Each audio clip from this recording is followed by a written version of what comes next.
Okay. So today we're actually going to start at the back of our mat.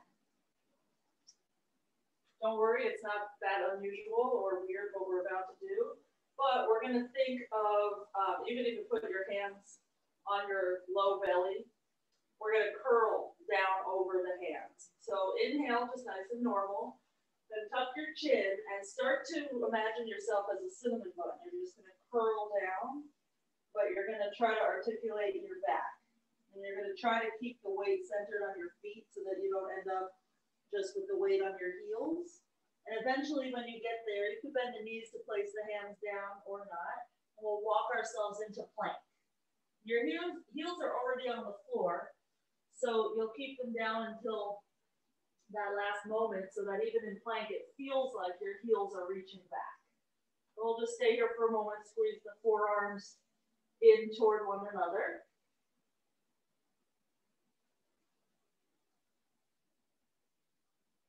And walk yourself back again to your forward bend. The belly will automatically hollow as you get back there. Bend or straighten the legs and start to roll up again. It will be easier if your legs are bent.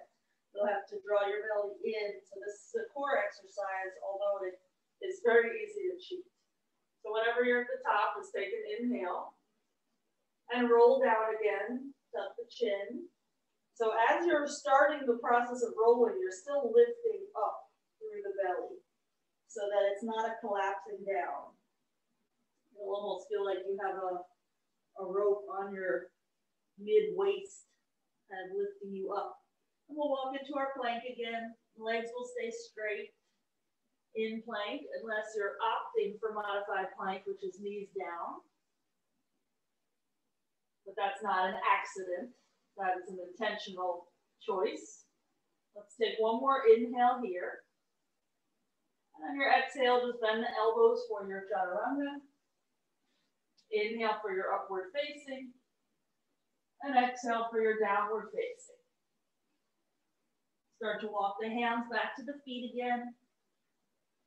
Notice how the belly draws in on its own. You can either keep your arms dangling or poke your fingers into your belly, just to the sides of the belly button as you start to roll up.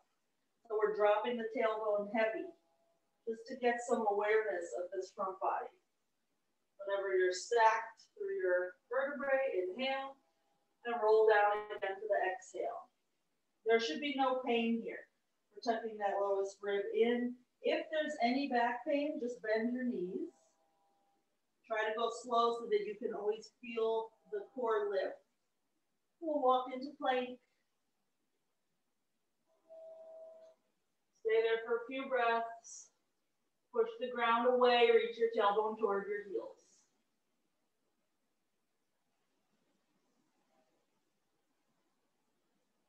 On your next exhale, bend the elbows.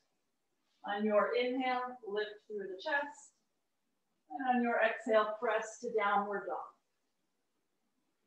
Let's bring the feet together for this downward dog. Kick your right heel to your butt, inhale. Lift your right knee up to the ceiling, exhale. Bring your knee down again to meet the other knee, and then just lower the foot. We'll try the left leg, heel up, inhale, knee up, exhale. Knees connect again, inhale, and feet connect again. Exhale. Let's make our way to the top of the mat. You can either walk or inhale, heels high. Bend the knees, exhale. Look forward and step or jump. Either way, we wind up at the top. Inhale when you get there. Fold, exhale. Bend into the knees. Utkatasana, inhale. And I'm just going to face you, but you're fine as you are. We're going to straighten the left leg and bring the right knee in toward our chest. And we'll bend both knees again, Utkatasana, knees touch. And straighten the right leg. Bring the left knee in toward the chest. Bend the knees, Utkatasana, so the ankle bones touch. One more time each side, and the knees will press into the midline when you're coming through that Utkatasana. One more time, left side. We'll fold forward and straighten the legs as we exhale. Halfway up, inhale. And step to plank. We'll stay here for a few breaths. Make a wise choice about your knees, or if you have any wrist pain, come down to the forearms.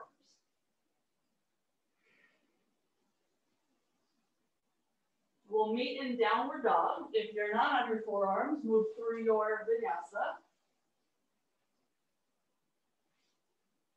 When you get to down dog, bring the feet together again so you feel the ankles touch, the thighs squeeze in toward the midline. And we'll bring that right heel toward our butt. Then lift the right knee up toward the ceiling and bring your right knee forward toward the shoulder. So it will be a plank, but with that right knee drawing in, hello obliques. Then bring it back to your three-legged dog so your knee points to the ceiling. Bring your right knee to touch your left knee, find the midline, and lower your right foot next to your left foot.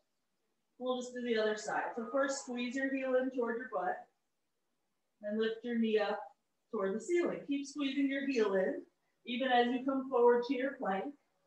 You're gonna think knee to shoulder. It's not really gonna be at the shoulder. It's somewhere near the elbow or in between the places. Knee up to the ceiling again. Knee touches other knee, and foot touches other foot. Make a choice how you want to wind up at the top of your mat. And we'll make our feet somehow appear there. Whenever you're there, inhale, chest forward. Exhale to fold. Bend into the knees. Inhale, lift the arms. And we'll do the same thing we did before. Right knee in. Get your left leg straighter than you think it can get. Bend the knees, Utkatasana, sit your butt lower. Another side, left knee comes in. So just increase your range. You're taller now, and then when you find your Utkatasana, you're lower than you were before. Right knee comes up, and of course it's a balance thing. So maybe you put your hands on a wall while you're attempting to get one foot off the ground. We'll straighten both legs as we fold forward. Inhale, halfway, and find your plank.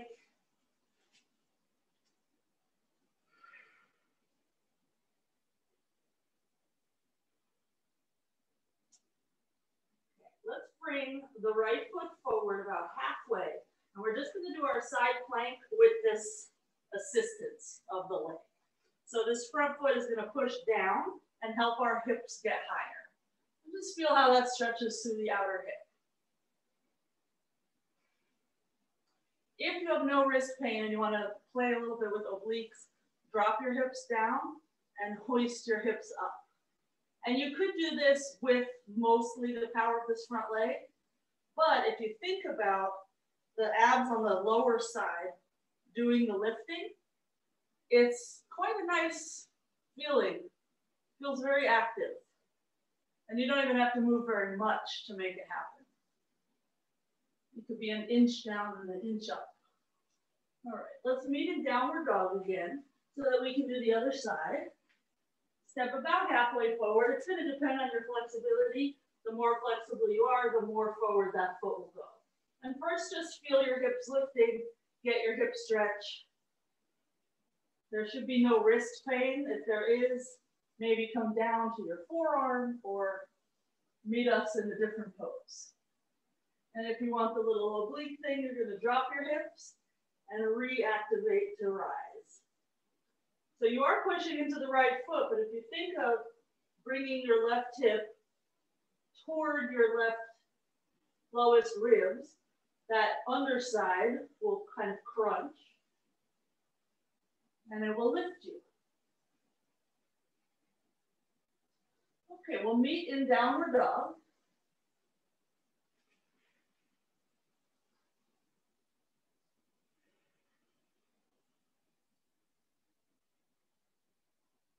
Shake out your head, no tension, and bring the feet together. Squeeze that midline, Bring your right heel toward your butt. Then lift your right knee up to the ceiling. Bring your right knee forward toward the shoulder. This is as far as it goes. Keep your heel squeezing in toward your butt, but bring your knee up again to that three-legged downward dog. And bring your knee to your forehead or your nose, just centered. And three-legged downward dog, and step the foot forward between the hands. Let's lower the back knee down. We'll reach forward. And we're just going to play with reaching the arms so much that you feel them come out of the sockets and then plug them back again. And just alternate there at your pace, just so that you can see what is happening here. So the next time your arms are plugged in, you're going to keep that, start to lift the chest more and reach the arms up, maybe to a diagonal. Drop the hips one more inch. And we'll lower the hands down and step back, vinyasa.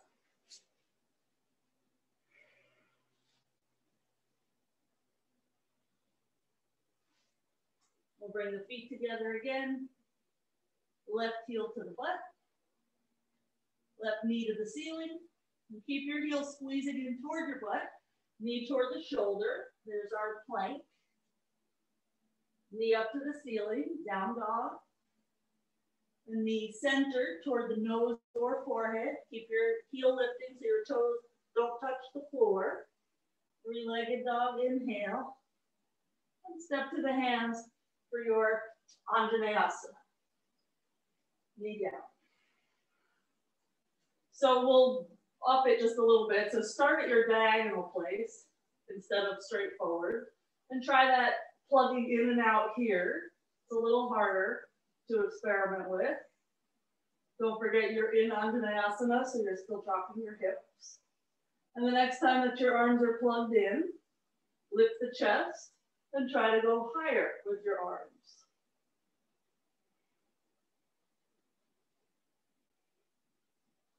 The arms stay straight.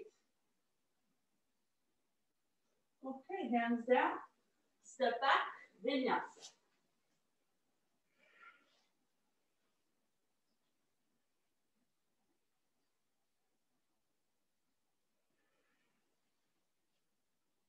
Okay, good. And look, made it back.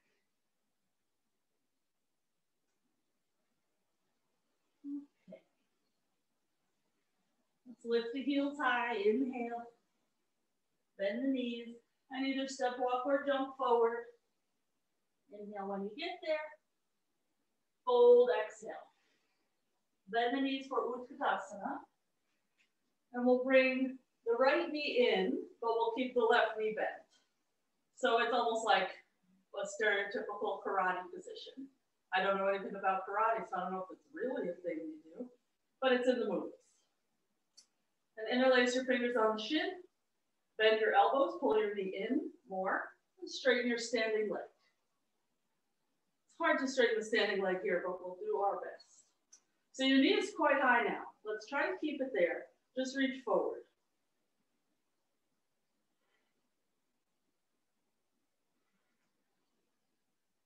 Then reach up. And return to your Utkatasana, feet together, knees together. Drop your butt low, sink your weight into the heels. And bring the left knee in. So your back rounds a little bit when you bring your left knee in. And find your shin with your fingers. Pull your knee in more. And it's easy because all you're doing there is bending your elbows. And straighten your right leg by pushing down through the foot. Staying here is also pretty easy because your arms are doing the work. So slowly slip your hands away. Hello hip flexor, hello core. Reach forward. And we're thinking left hip down, but left knee up. Reach up if you can.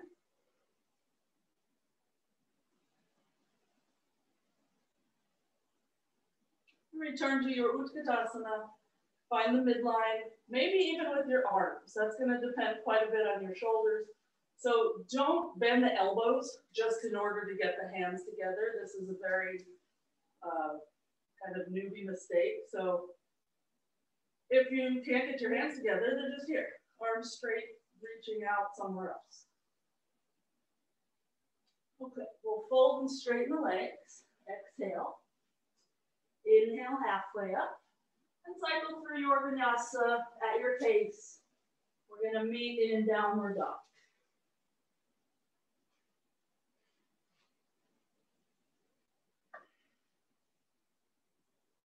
So see if you can get your arms in downward dog to play with the plugging in and out, like you did when we were in Asana. Very subtle, or more subtle than it was. Walk your hands back about 12 inches and do it again. So down dog is shorter. You have more weight in your arms.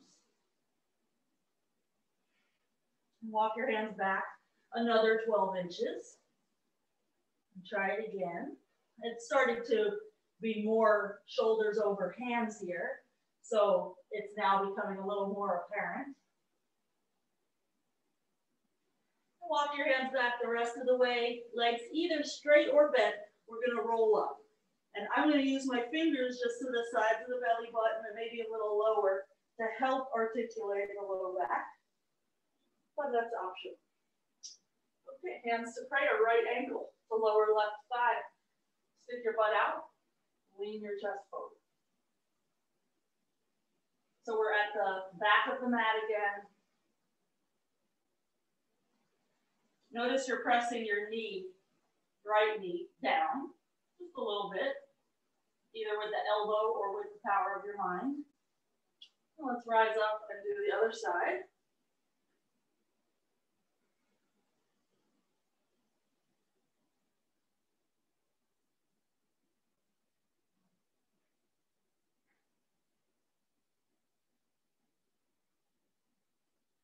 Okay, we'll rise up, lower the foot, inhale, reach up. Let's walk ourselves into plank. However you want to get there. Legs stay straight unless you're consciously choosing the variation.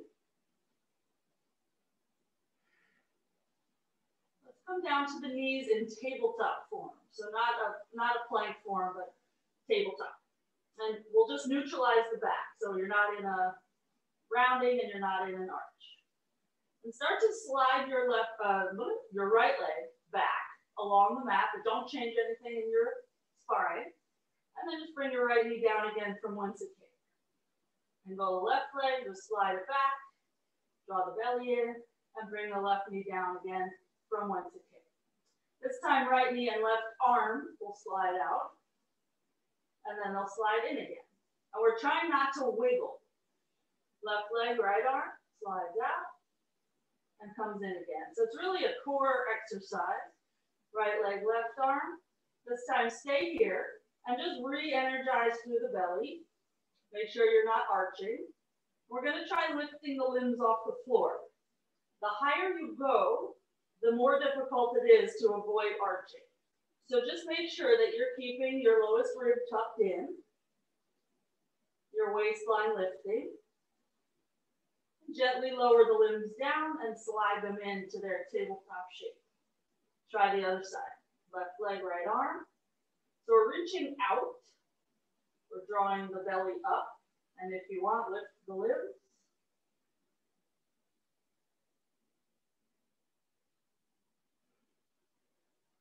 Lower the fingers and toes and slide them into your tabletop. Inhale to arch. And exhale to your downward dog. Right leg up, inhale. Step to the hands, exhale.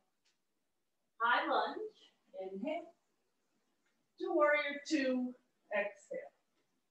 We'll straighten that right leg, inhale. Rebend, exhale. Just one more time like that. Inhale, straighten. Exhale, bend.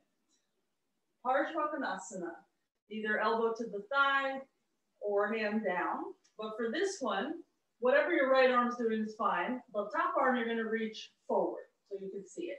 And play with this idea of out of the socket, in the socket. And just get your range.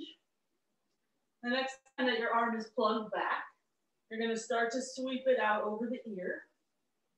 And you'll stare at your hand, and you'll see that your pinky finger angles down. And instead of staring at your hand, let's change the view to the ceiling right above your elbow. And try to get your elbow to move back a little bit so it is not blocking your view of your ceiling. Okay, release the hands down, Vinyasa.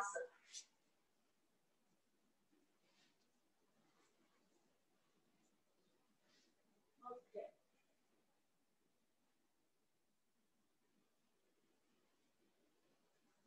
Let's try the other side. So we'll step the left foot forward to the hands, high lunge for an inhale, into your warrior two for an exhale. Heel to arch alignment, inhale to straighten the leg, exhale, bend the leg. One more time, inhale, straighten, and exhale, bend. Okay. Left hand or elbow down, right arm sweeps out so you can see it, and just play with in and out of the socket. This is one of the things that we'll be dealing with in handstand.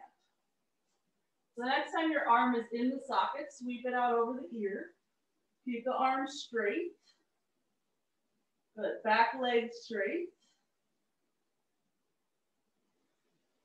Move the right ribs back a little more.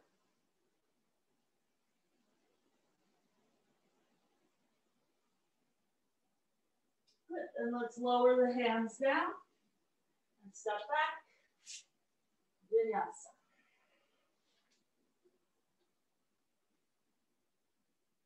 We'll return to our tabletop. This time I'm going to face this way, but you're fine as is. So we're going to again play with lifting limbs, but then moving them out of midline and back in again. So it'll start very much the same. Very slowly draw the belly in. Right leg, left hand slides out. And let's keep them on the floor right now as we just move them out to the side, maybe to 45 degrees or maybe not even that far. And then bring them in again to the straight line, and then knee and hand come down. Try the other side, right hand forward, left leg back. So keep the belly drawing in, don't arch. It's very tempting. Slide out of the midline and then in again. And hands, knees down. Again, right leg, left hand. This time we're going to lift the limbs off the ground, but only so high as you can without arching. And bring it out of midline, however much you feel comfortable, that you can still control it. And then draw it in again. Lower the limbs and slide it into tabletop. Other side, right hand forward, left leg back. Belly in. It's like your tailbone is trying to reach your back foot. And you bring it out as far as you feel comfy. Just to 45, no more. Find your squareness again. Fingers and toes down. And slide it in. Okay, arch on your inhale. And press the downward dog for your exhale. Feet together. Like you did before, right heel toward your butt. And right knee up to the ceiling. Right knee forward toward your elbow. So touch your right knee to your elbow. Stay here for a moment. Push the ground away from you. And slide your knee down toward your wrist. And then hoist it up toward your shoulder as far as it'll go. 2 more times like that. So at no point do your right toes touch the floor. And after your third one, just step to downward dog. Shake out your head and neck. And we'll just try the other side. Left heel toward your butt. Left knee up toward the ceiling. Arms stay straight. We bring our knee toward our elbow. We slide it down. And hoist it up. 2 more times, whatever pace works for you. We meet in downward dog.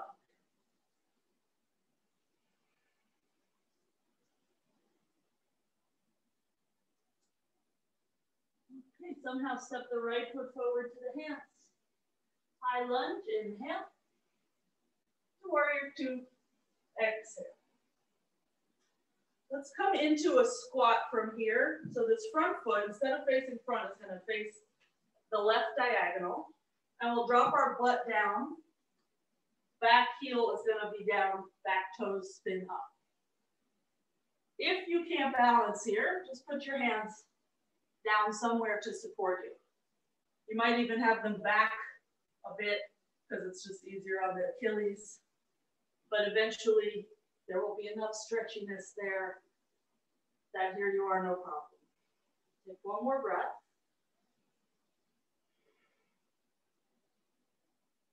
And we'll turn it into triangle just by lifting our hips, adjusting the feet so the right foot faces front again, right hand down somewhere comfortably, left arm up. And for today, let's bring this left arm behind the back. Attempt to grab your right thigh, but that won't really matter so much right now if you actually grab the thigh or not.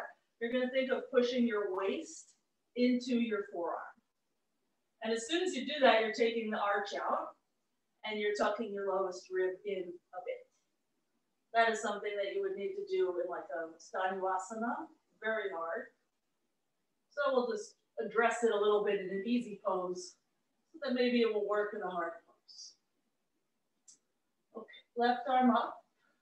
And let's meet in Asana, fingers down, back knee down.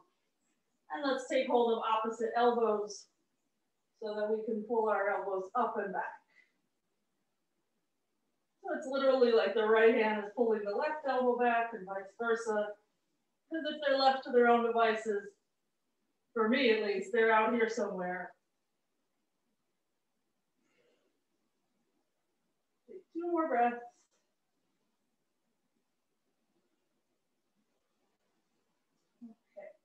And take your time, vinyasa. We'll meet in a downward dog before we do the other side.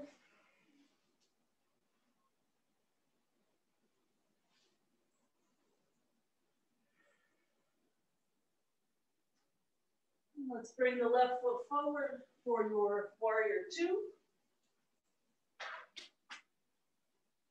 And we'll take it down to the squat.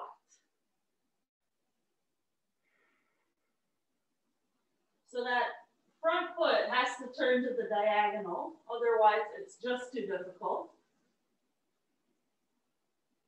If you're finding that balance is okay, but your left heel is off the ground, just move your right leg further back.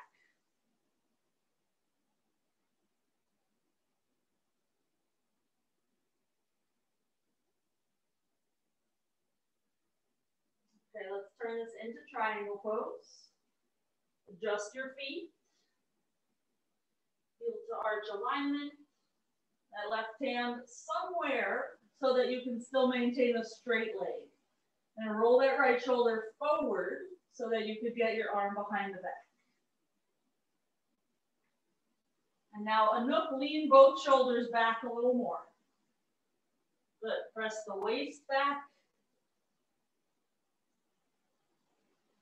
Carol, let's move your left shoulder back and then slide your left hand lower on your leg. And then repeat the process.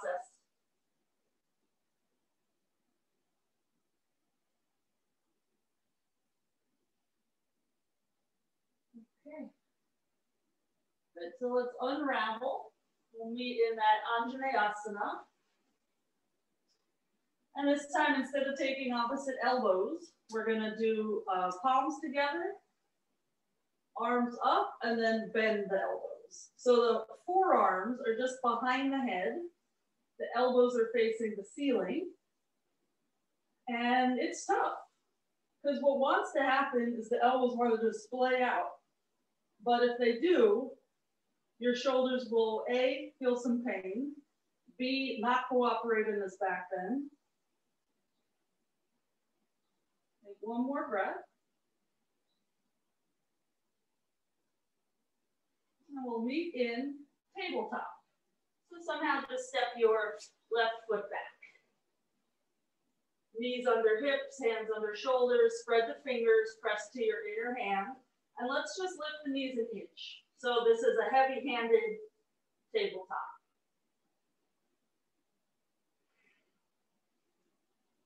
Notice where your elbow creases are facing. That's how you're built, so that when your arms are straight, that's what it's doing.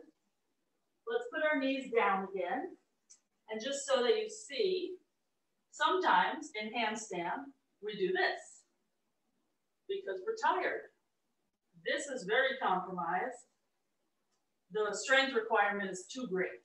If you can stay with your arms straight, your bones will hold you. So just try it one more time, your heavy-handed tabletop. Push the ground away. And if you're not quite sure what I meant by that, just experiment, and you'll feel how much harder it is if your elbows go out to the side.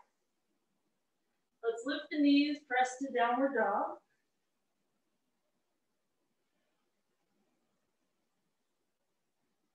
Let's walk the hands back to the feet. Somehow roll yourself up. Articulate through your back by using your belly muscles. Head comes up last. And we'll bring our right ankle to our lower left thigh, like we did before. Maybe you sit a little bit lower.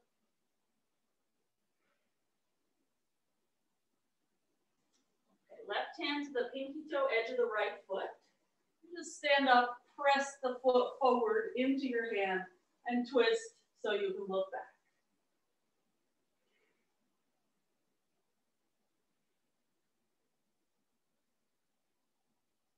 Draw your belly in and up so that you feel yourself get just a little bit taller.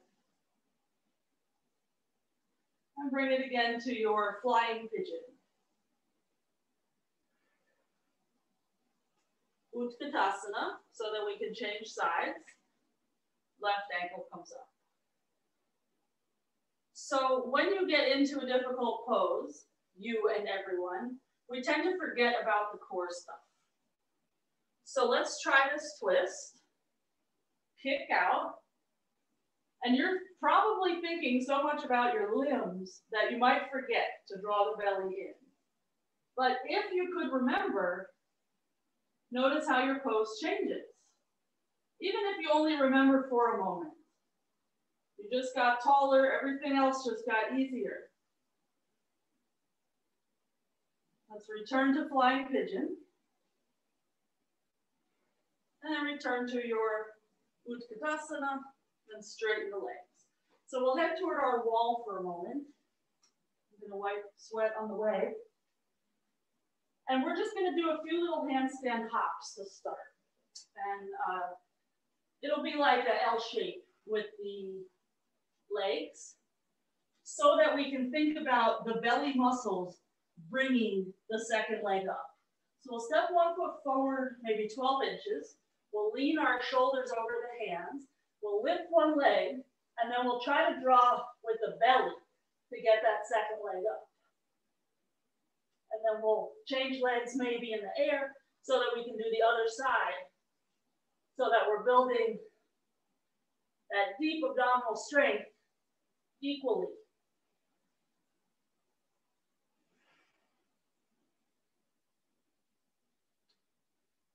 And remember to keep the arms straight. I know it's hard and we get tired, but if we let the elbows bend, it's just too hard. And this is one of those poses where you're thinking about so many things that you forget the belly. So it's nice to practice. Okay, we'll go back to that in a little bit. Let's meet again in a warrior 2, right leg in front. Somehow Emil can still hear me. She goes outside to use the wall, but I guess she's got that volume turned up. Okay, so here we are, just enjoy. Nice neutral pelvis. No back bend, no forward bend. Let's turn this into Gomukhasana arms. You could just whip them around, right elbow would be up. Or you could take the time to reach your right arm forward, turn the palm up, then reach it up, bend the elbow, You could even hold your elbow with your left hand. You could use your left arm is back. You could use your right hand on your left elbow to try to nudge it a little higher.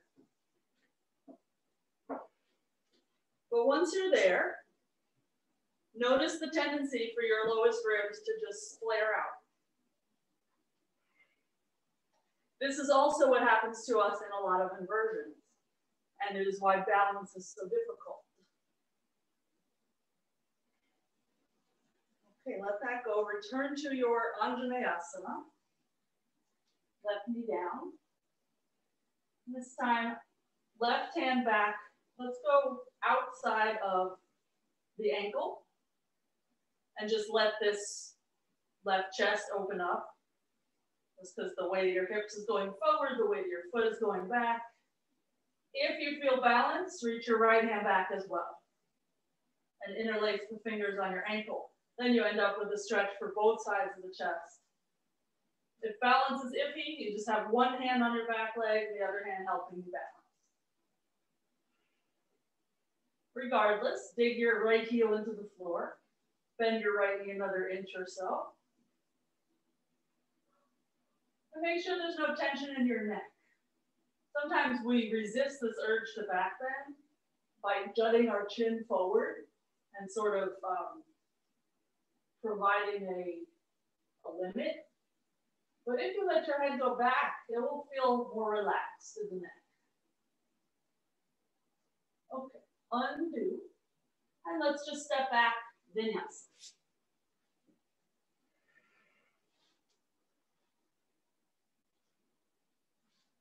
We'll go for side two, warrior two. Left leg in front, heel to arch alignment. Yorba Mukasana arms. You could also use a strap here. But for right now, more importantly is, can you keep the integrity of the core?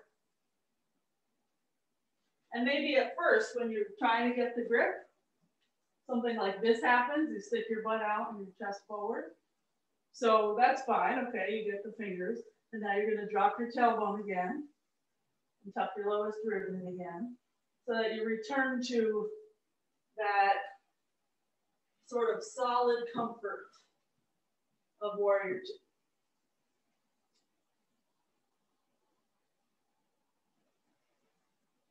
Carrie, let's get your right hip to face more to the right.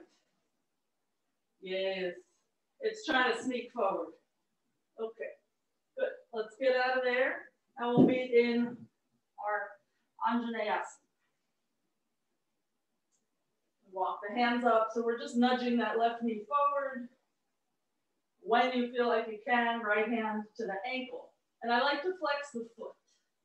That's why I think ankle is nice. You know, later we might take it to a different variation, which would require you to be on the ankle. Right now you could be on the foot, it wouldn't be a problem. If you can balance, left hand also goes back. I like to interlace the fingers because then it's just less work. They're kind of stuck there.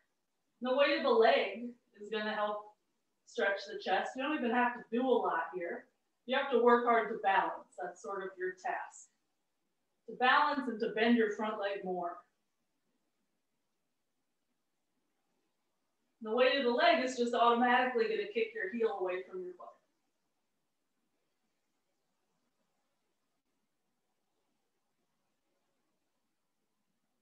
Oh, Lordy. Okay, let's get out of there. Vinyasa.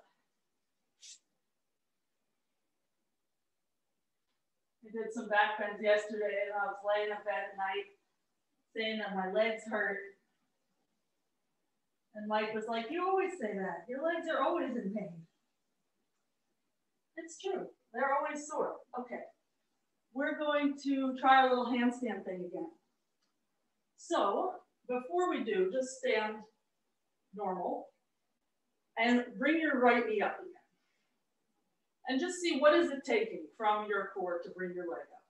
And lower it down and see if you can go from more here, less quads, and just pay attention. I have a question. When you go out there on the handstand and I use the wall, how far from the wall should I be? I would say like 2 feet. The wall is just like in case you start to fall over. Oh, but your goal is not, you don't want to try to touch the wall. Think with your kicking leg, think up instead of over.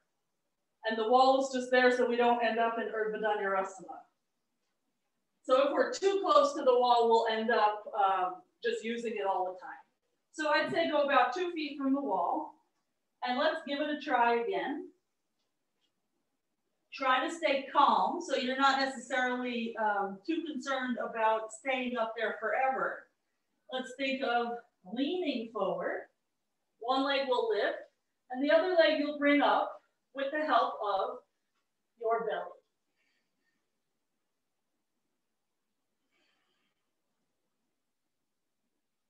And we'll try both sides, take your time.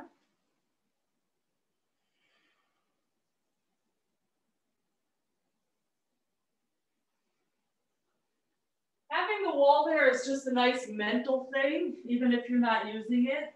You'll be a little bit more brave.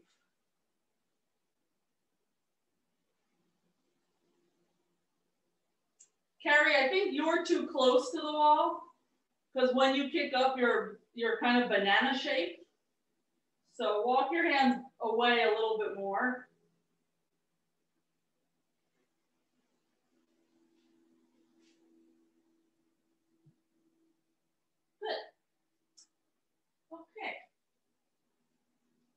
So take your time coming down. We're just going to meet in a squat with our heels in and our toes out. Sort of like what you did earlier with one leg at a time.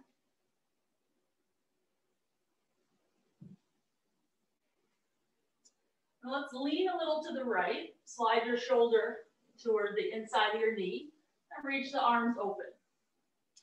And notice that now your left knee started to do all these shenanigans because it's not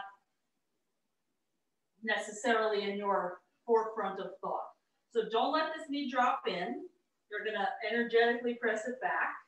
You're going to keep weight in your left foot and possibly bind around your right leg.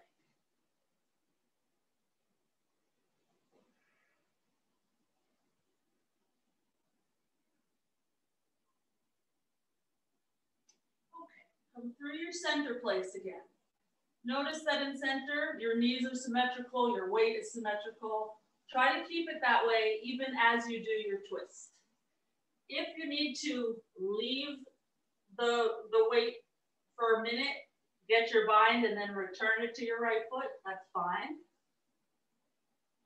But once you're in the final place for your arms, whether you're bound or not, try to level yourself out.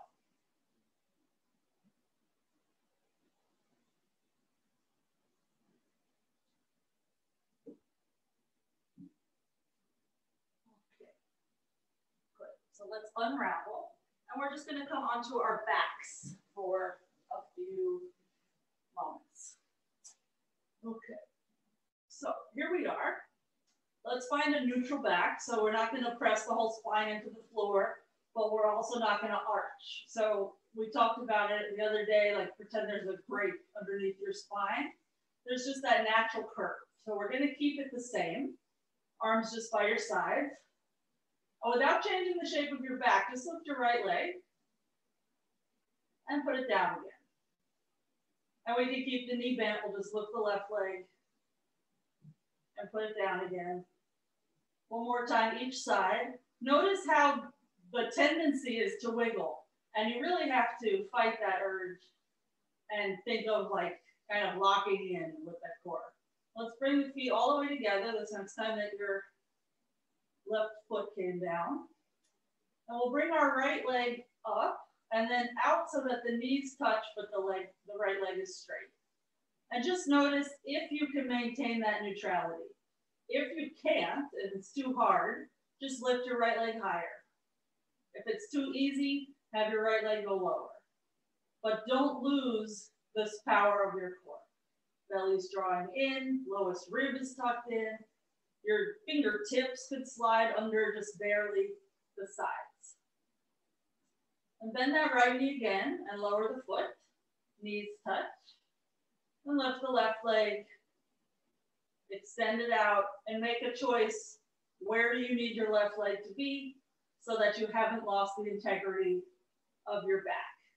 And this seems so simple, but it's not easy, especially if you draw your Mula Bandha in and you find that like really deep core work.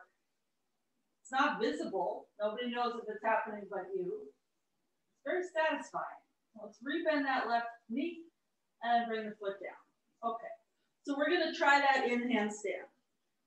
Not exactly like that, of course, but we're gonna try just bringing from our handstand, bringing one knee down a little bit, and then up again, and then the other knee down a little bit, which is stuff that you've done in your headstand like 1,000 times. So you might want to be a little bit closer to the wall just so that you don't freak out, but otherwise it's not really that different. So you find your handstand, and you'll just try to bring one knee in a little, and then it will go up again from whence it came. And then the other leg will come in a little, and it will go up again. Woo! And mine didn't go up again because I went to point of no return. I went too low. So you'll know pretty quick if you go too low.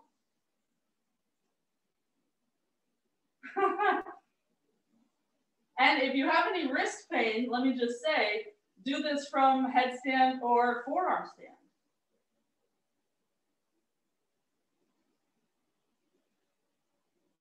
Ooh, look at that. Miss Carrie just floated. Okay. So let's try one thing and then we're going to come back to this, because it's definitely getting better. The only thing is the tendency, and I do it too, is to be a banana. And part of why we do that is we're looking too far forward. The other reason is just that we're kind of not as compact in the core. So let's try it from tripod headstand, which we did last week sometime. Once we're up in tripod, we're just going to practice bringing one knee to the elbow and then the other knee to the elbow. And as you do that, I want you to think about your top leg. So one leg's coming in and my top leg is very strong, belly's in, and then I'll bring that bottom leg up again. So just try that once on each side. And just take your time so that you can see for yourself how strong your top leg is. I'm also figuring out how lopsided I am with strength, because one side, no matter what inversion we're doing, one side is always harder for me than the other.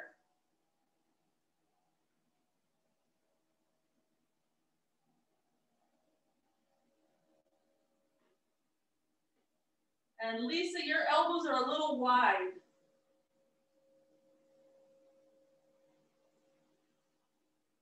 Okay. Good, so that worked out. Carol has a question, I think, and she's coming over to her computer. No question, okay. Let's try it on our forearms. So same idea. Instead of a Pinchamayurasana, because that's a big back bend, you're just going to be a little straighter. So adjust your gaze so that you're not too much in a back bend. So the gaze, I would probably start with it between my elbows, and then I'd kind of see, once I'm up, is that comfy? So that I'm just a little more in control of it. And then we're just going to bring one knee in. Just like you did before, you're thinking about your top leg quite a lot, and then the core is going to bring the leg up again. If I were to move my gaze forward and be more in a back bend, it would be very difficult to get my leg up again. I'd be a little bit too splayed with the lowest ribs. So give it a try. If you find that you do wind up in too much of a pincha every time, just use that information. It's just a practice. Carol, you can go a little lower with that top leg.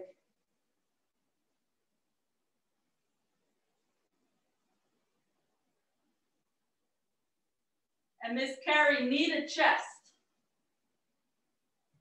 So instead of thinking heel to butt, go knee to chest. Yes. Okay. Let's try it again from handstand. Why not? If that idea freaks you out, repeat it again instead from a different position.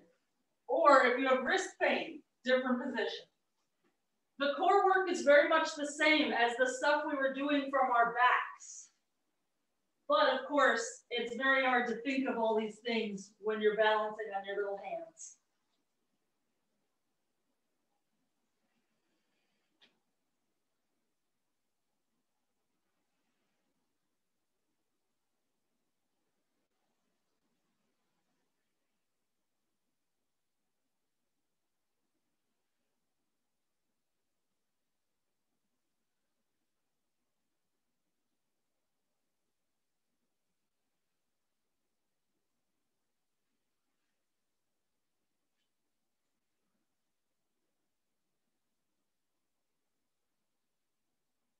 Okay,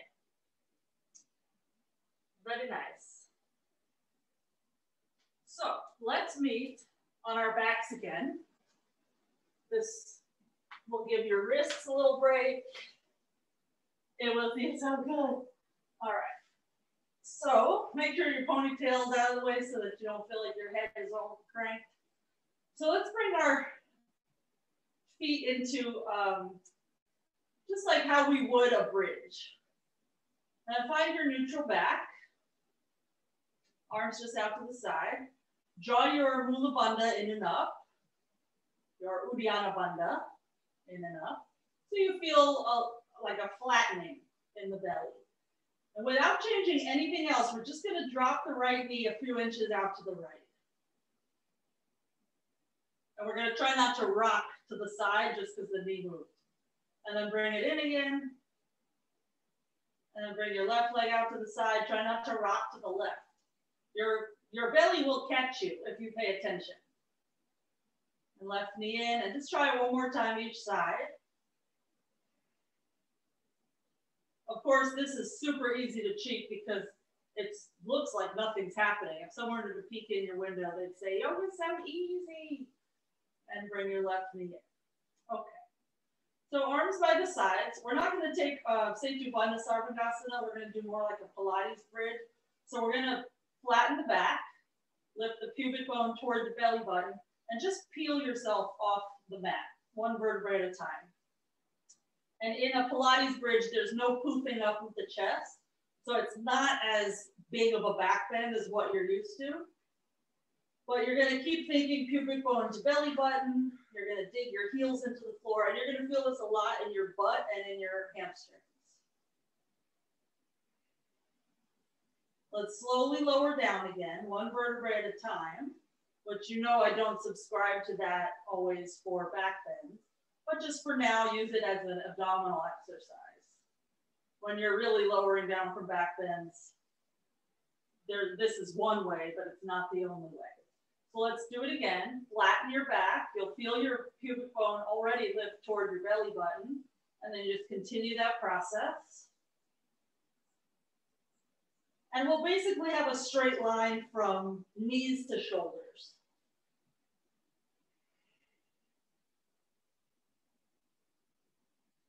And let's lower our butt like an inch or two and lift it up again an inch or two. And just do that a few times so that you feel your lower glutes and hamstrings quite obviously. And it should feel like your heels are tractioning back toward your shoulders and your knees are reaching toward the front edge of your mat. So the next time you get to that straight line again, we'll keep that. And we'll just walk the feet maybe an inch or two closer in. And we'll lift one heel off the ground. We'll try to keep our hips where they are, and then the other heel lifts as the first one lowers. So just alternating heels without letting the hips move too much. It's very hard. Sometimes it's nice to have your hands on your torso to help encourage stillness. And there's a lot of communication here between the legs, because if one works and the other doesn't participate, you will definitely have quite a lot of wiggling going on. Okay. Before our butt falls off forever, let's come back down, one vertebrae at a time. Oh my goodness. I hope I can walk later. Ouch. Ouch in a good way. All right. Let's bring the knees into the chest. Just rock a little side to side. And however you'd like to find your vinyasa, we're going to meet in down dog B on the forearms.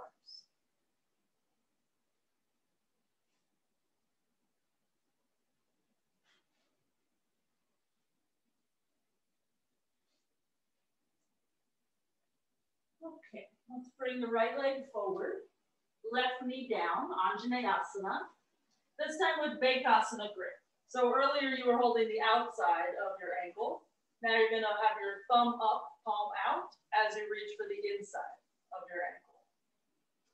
And you might wanna stay just like this and enjoy the similar stretch to what you had before. Or pull your foot in, curl your fingers over. And let's try to bring our left ribs forward more. Yes. Good.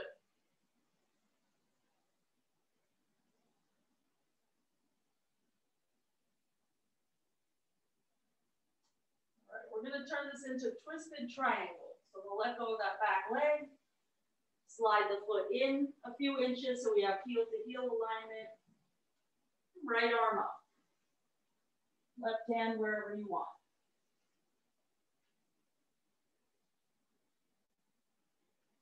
Kara, let's go a little longer with your stance. Yeah. And Carrie, if your palm is flat, let's come onto your fingertips.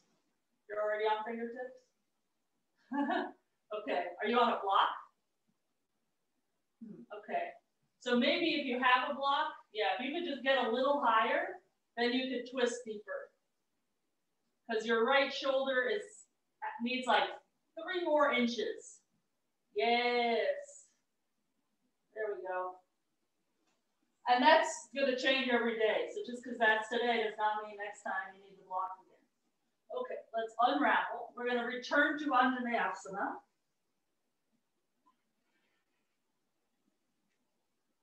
And we'll sit back into Tiryang Mukai Kapada, Paschimottanasana. So we'll just straighten the right leg, land our butt inside of the arch, and then fold forward.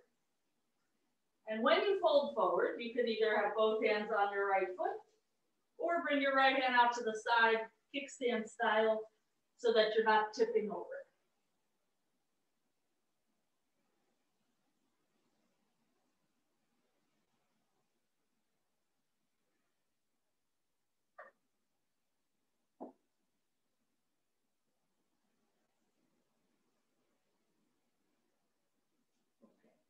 Rise up out of there, and let's vinyasa.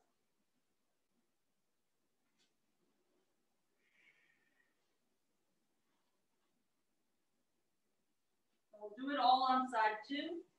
Left leg forward for your Asana. Reach your right hand to the inside of your foot, and even if you stay here, there's already shoulder stretch and thigh stretch happening. If you want more, you pull it in. And it's actually not even really more, it's just different. It is a little bit harder just to figure out how to swivel your hand, but I feel very intense stretch in both spots. And Carrie, bring your right ribs forward more. Yes. You could also think about bringing your left ribs back more. That will be just as effective in squaring up. Okay, twisted triangle, take your time getting there. Heels will line up unless that feels too wobbly for you.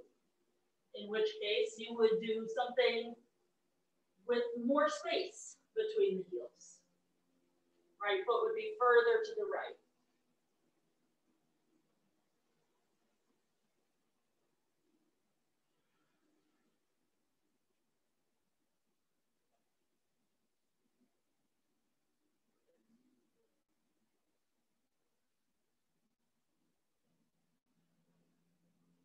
One of the things I miss about in-person classes is getting adjusted in this pose, because it is just the best.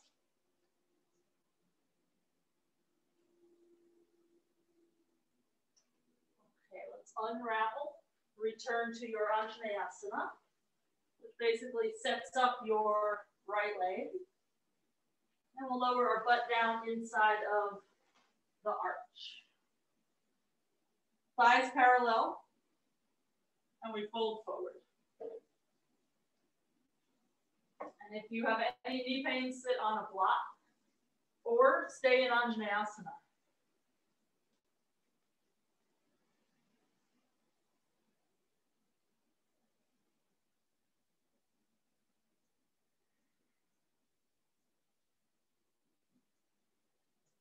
Okay, and let's rise up. Rock forward, vinyasa. Head over toward your wall if you are not currently near it.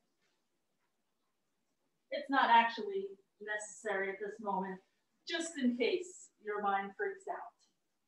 So we're going to try our Asana, but we're going to try it with a split in the legs. So we'll be a little bit further from the wall than we would otherwise be, so that we have room to reach. And when I reach, I'm going to try looking toward my fingers. And when you want to change legs, you can either bring both feet to the wall and change there, or you can bring both legs up and change there.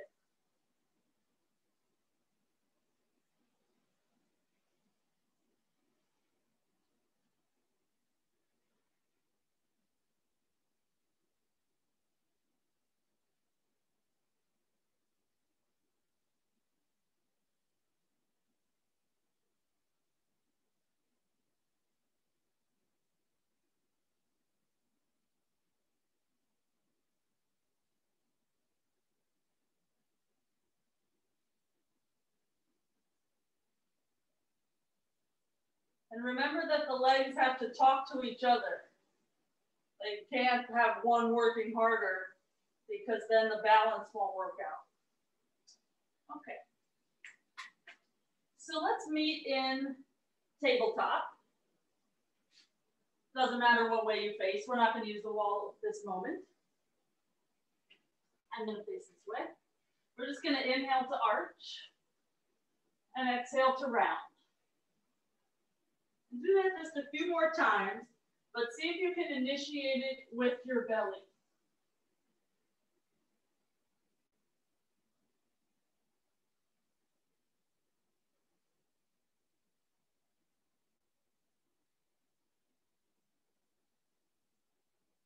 Okay. So the next time that you're coming through neutral, stay there and just extend the legs back and plank. And we'll come all the way down to the belly through chaturanga. Untuck the toes, press the pubic bone down, and let's bring the arms to cactus. And you can have your forehead just rest on the ground. So keep your pubic bone down. We're just going to lift the arms up and lower them down again. So the chest will stay down for a few breaths here, just as we figure out how to use our upper back muscles. So we're letting the elbows and hands stay in line with each other as the forearm lifts.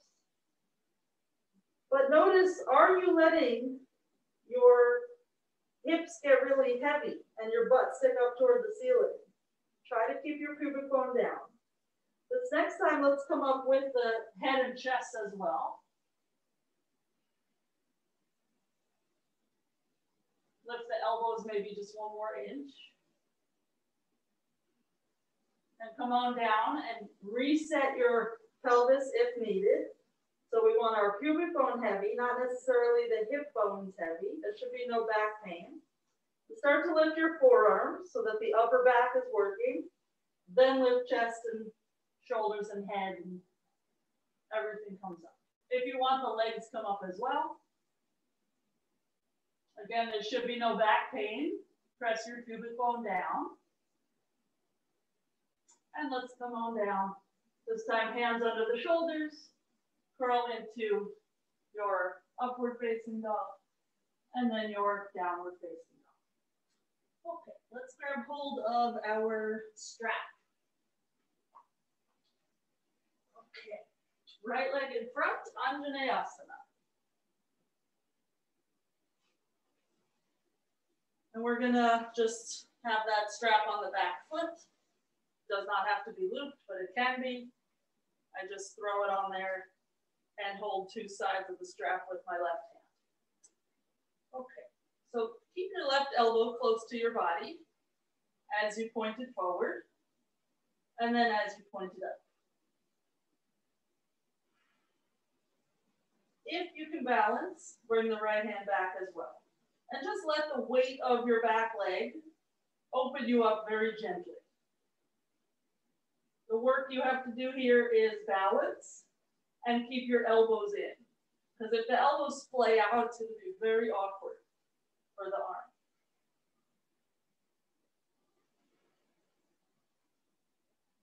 Take one more breath.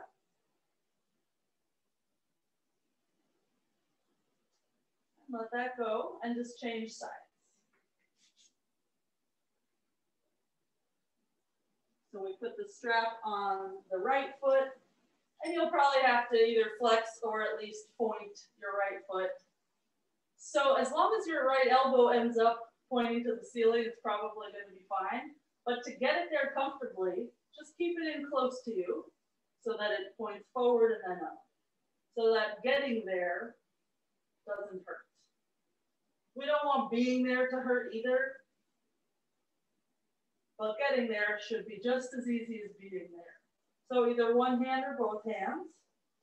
And we're in a back bend now, so your lowest ribs are not going to be tucked in. But think about all the core work we did, and just use that to help control your back bend. So it's not too much for you to handle so that later you don't have any regrets.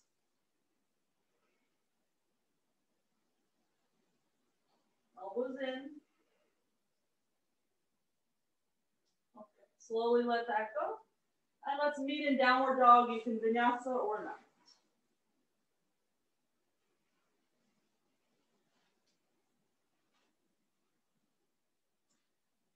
Okay, Handasana with the elbows bent. So we'll come onto the knees, walk the arms forward, and then lower to the elbows so that they're either shoulder width, or I like to go a little bit closer together than shoulder width.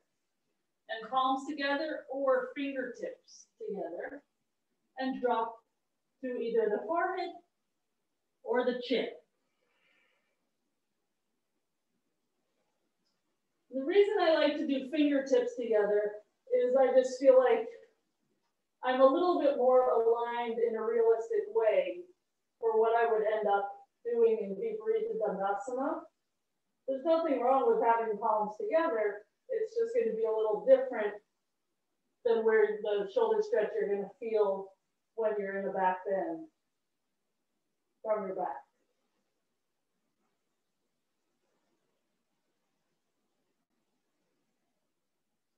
Okay, let's slowly get out of there. There's not any good way to do such a thing. And we're going to spin around to face the wall. And this is going to be a very odd thing that we do all the time in the Asana Yoga Center, but we haven't done it in a long time. So we're going to be right up at the wall with our elbows, our palms, and our entire forearm. So I'm gluing my forearms to the wall, and then I'm going to drop my head down between my arms. So this is one of those things where it looks like nothing's happening. Someone peeking in right now thinks yogis do nothing. But you'll notice it's very hard to keep the elbows in. They want to splay out. It's also very hard to keep your pubic bone down. You need to keep your back nice and long. So continuously reach your tailbone toward your feet.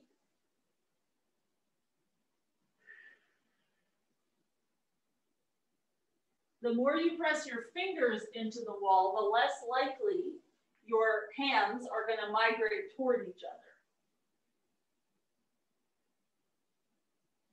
As soon as I said that, I see a nook curling her hands apart. Good. Okay, let's slowly get out of there. Again, there's no great way to get out of there. So we're going to try something called butt drop. I'm going to move my mat closer to the wall for this, because this is another one where we're right up at the wall. We're going to put, I'm going to move my camera just a smidge. And hopefully that gives you the extra inch. Okay. So the hands are going to be like this on the baseboard. Thumbs are going to be facing up. Forearms are parallel. Hopefully I don't knock this door out of the wall. Okay, so it's like down dog B, except with the palms like this. And you might want to stay there, or you're going to kick up and drop your butt to the wall so that the chest is reaching through. I can even look up and see my toes. And it's a pretty big back bend, but it's even more a shoulder stretch. And you'll know once you're up there if it's appropriate for your butt to drop to the wall or not. Your shoulders will tell you. But set up your hands so that your palms are at the baseboard, thumbs facing up. Make sure your elbows are not splayed. And those of you who have done this before, if that's too easy, go palms flat like you would pincha. So feet to the wall would be the first step. Then inner thigh rotation to get your butt to the wall. The head will always be up. The head will not touch the ground even for a second. And Lisa, I can't tell if your butt's there, but bring your legs together. Okay, and Lisa, if this is easy for you, come on down and we'll change your hand position, and then you can go up again. Okay, so that way that you just did it, your hands were like this on the baseboard. Now we're just going to do it with your palms flat. And this is optional for everyone except Lisa. So I would just put my fingers close to the baseboard, forearms parallel, kick up, and then you'll notice, how do you get your butt there? Just rotate your thighs in, and naturally your butt is going to stick out. The trick is really push into your wrist and your hand so that you never clunk your head down to the ground.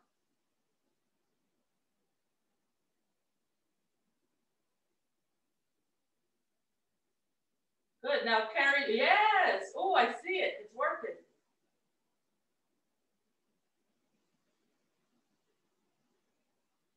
Okay, very nice.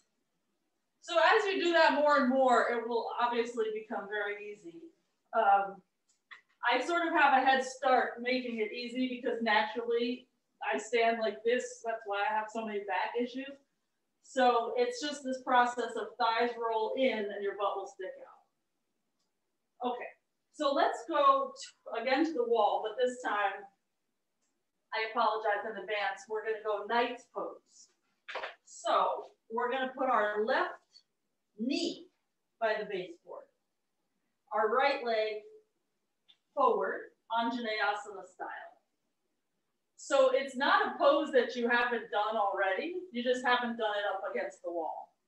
It's the same thing when you had your back leg close to you in your Asana before. But now that your wall is holding up your back foot, you have two hands free, and hello, ouch, in the left thigh and hip flexors. Well, for this version, we're not actually going full knight's pose. We're just going to keep dropping our hips forward and down. So it's Asana with a stuck back leg. Now let's address our arms and elbows. So we're going to reach up and some amount back until maybe not our fingers touch the wall. I just want to see how that goes. And Carrie, bend your front knee deeper. Yes. And that front foot, you can move it forward quite a bit. It will kind of, it will help you get more comfortable and set. Okay. So let's try the other side before we fall apart. We'll go back to this side soon, but there is only so much that a thigh and hip flexor can handle. So remember how you were in your Asana, foot and knee, pretty much the same distance. Sometimes folks pad up their foot, so you can always wedge something between your foot and the wall. Anook, move your butt away from the wall, bend your front knee deeper. Yes, so you're trying to basically get your left hip, or left sitting bone rather, to touch your left heel, which it's not going to do, but that's the trajectory of it. And keeping that, reach up and keep bending your front knee as you reach back and potentially touch the wall. And it's very tempting to unbend the front leg because of course then it's easier to touch the wall, but don't unbend the front leg to do it. Instead, lift your chest and arch a little more. Good. Okay, slowly come up on out of there. Oh Lordy. Let's find Ustrasana, about an arm's distance from the wall. So Ustrasana is we're nice and symmetrical with the legs. You can choose to have your toes tucked or not. We'll reach back and just see the wall is there. Okay, proof. We're going to reach back and find the wall. And I'm going to bend my elbows in order to get my hands further down. Then I'm going to straighten. So to get the hands to move down the wall, you're going to bend them, bend the elbows, and then you're going to try to straighten your arms as much as possible. And Anook, you can probably move further from the wall. You might have to move your mat though, because we don't want your knees to break on your hardwood.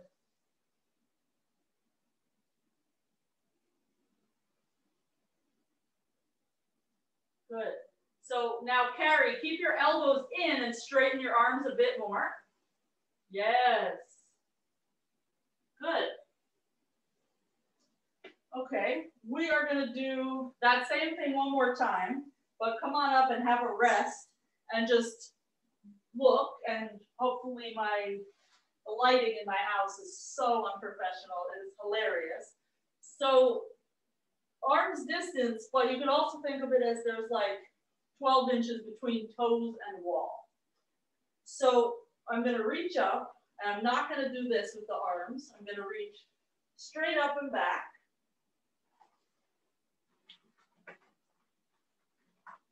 Elbows in, then push.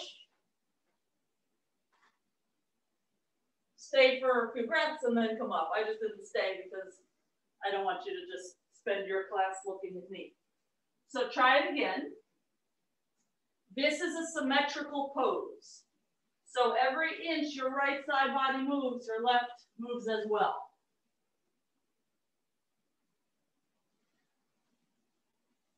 Don't let the hands move too close together. If the hands move in, it's going to be very hard to keep the elbows behaving. So the hands stay out and the elbows stay in. They have to work together.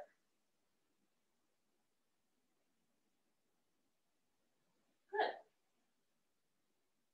Oh, very nice.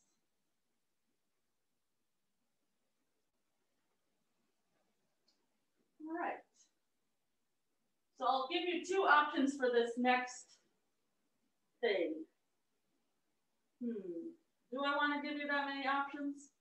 Nah, forget about that.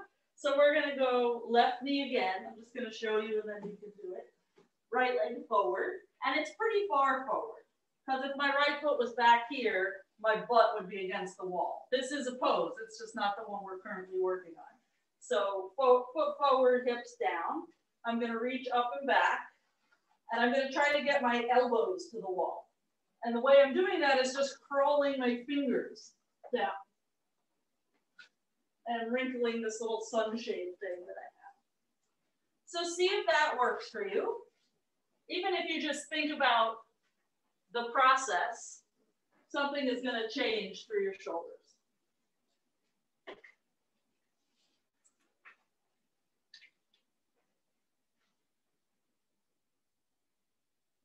Every inch you reach back, bend your front knee.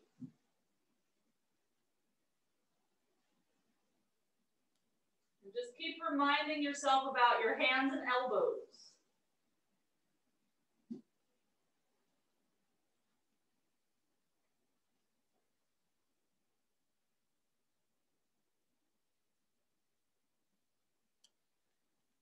Good. Try the other leg.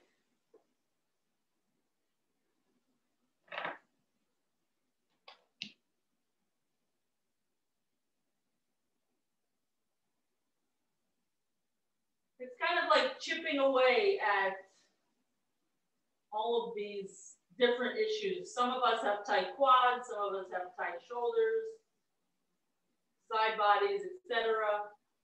You just start to approach it. Over like a year, you kind of work out one of the problems, and then the next year, you start to deal with a different problem until eventually it's comfortable throughout. And Anouk, bend your front leg more. Yes. Good. All right. So whenever you are done with that side, we're going to come onto our backs again. And we're going to wedge ourselves pretty close to the wall. Because we have it there, we might as well use it.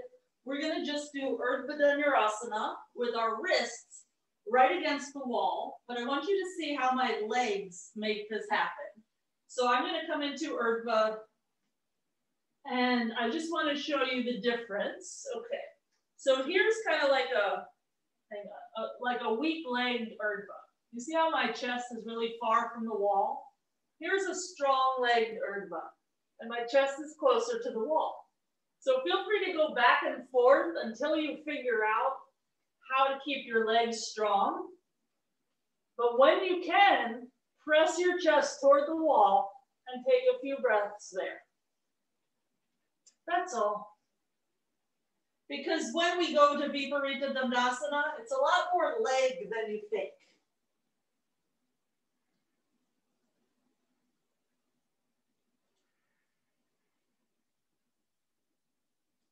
And Lisa, bring your knees in a little closer toward each other. Yeah. Good. And for some of you, if your wrists are near the baseboard, your chest is literally going to touch the wall.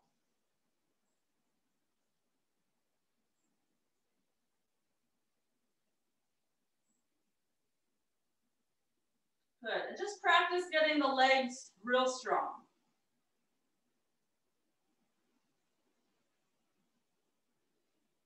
Nice. Okay. So next up on our little to-do list is going to be Viparita Dandasana with our elbows wedged at the baseboard. And all that's going to do is help us from sliding apart. So I'll just show you. It's very similar to what you just did. You'll come to the top of your head. You might come to the balls of your feet. Walk your hands in. This is where we kind of get stuck. Maybe your elbows don't come down. But if they do, if my legs are weak, I end up here. If my legs are strong, I end up here. See the difference? This is a huge difference. It's much easier to get the elbows down if the chest is moving toward the wall. So give it a try. Don't underestimate how much your legs do for you in this pose. Yes, your shoulders have to be flexible, but If the legs don't push your chest toward the wall, it's very hard to get the elbows down.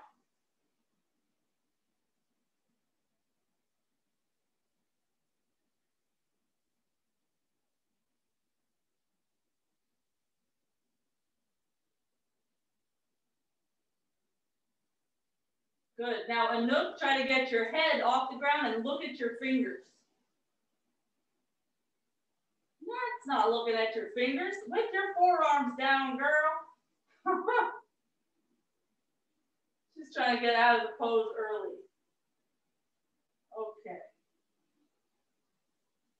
Good. So there's a few other ways into it that make it easier. I can't show you one of the ways because I will straight up go out my door. So I will show you the headstand flipping over way. It would be the same if I decided to put my feet on the wall.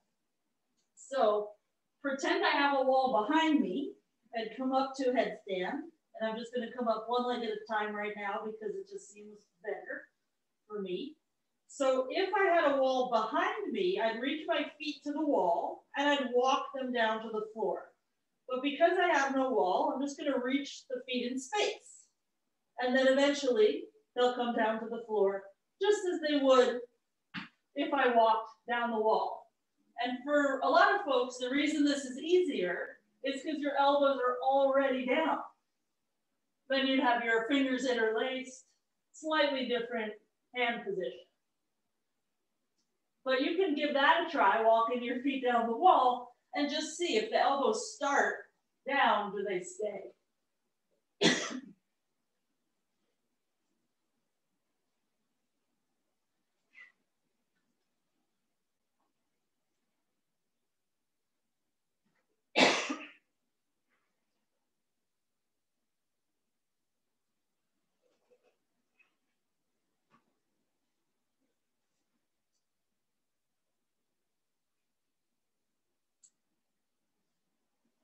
So Carol, let's do this whole thing again for you, just with your body a little further from the wall.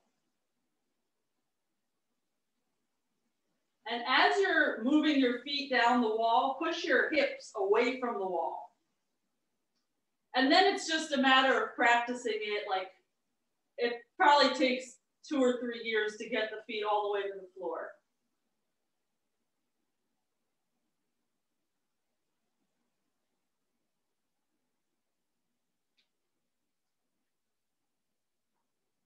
Good.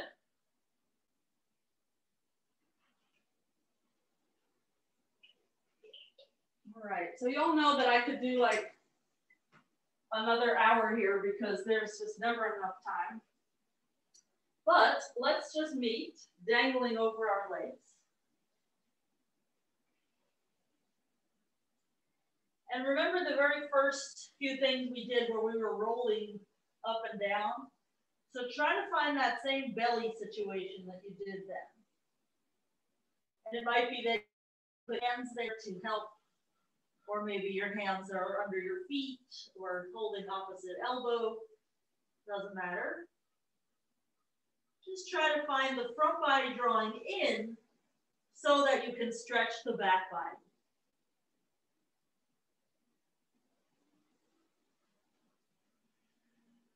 And we'll come through a squat to sit. And let's take double pigeon, right leg on top. Both sitting bones down, and we'll reach the right arm up and over. And just stretch through the right waist.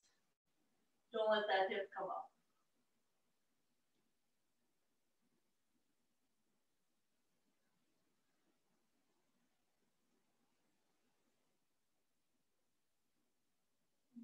Through center, just lean your chest toward your shin.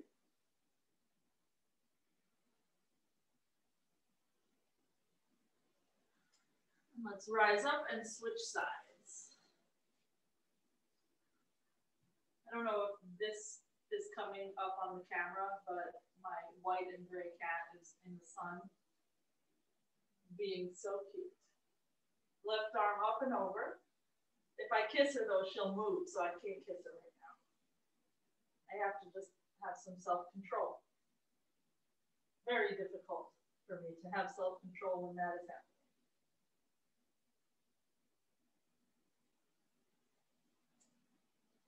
Okay, we'll rise up, chest towards shin bone.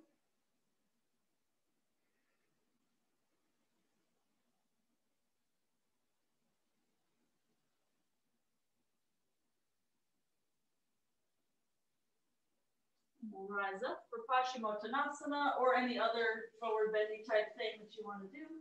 Paschimottanasana is just the straight-legged, symmetrical one, but it doesn't really have to be straight legs. If you can't hold your feet, you can just bend your knees. And then magically, the feet can be held.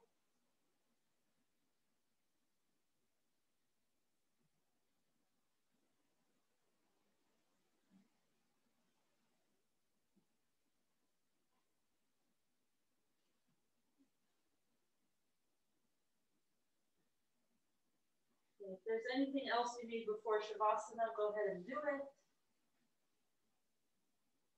I'm going to take a little twist to each side.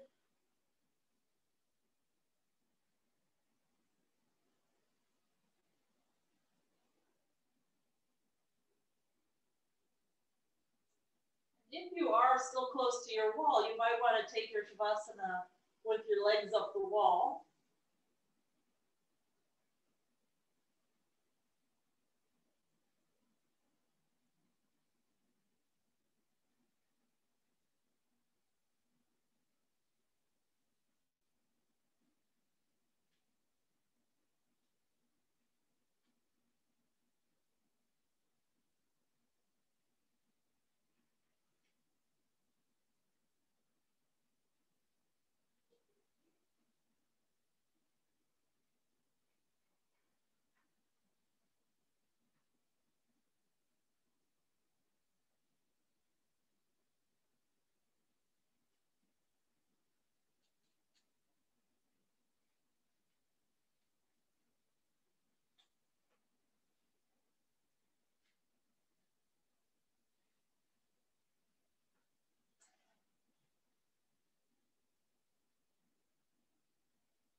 Let's start to wiggle fingers and toes.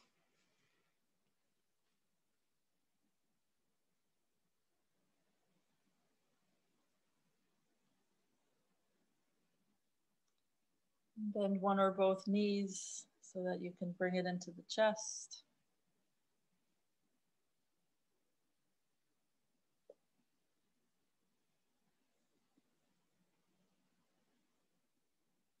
Roll to the side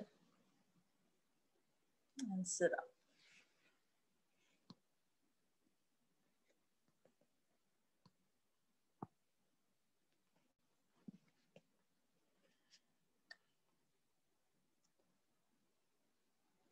Namaste.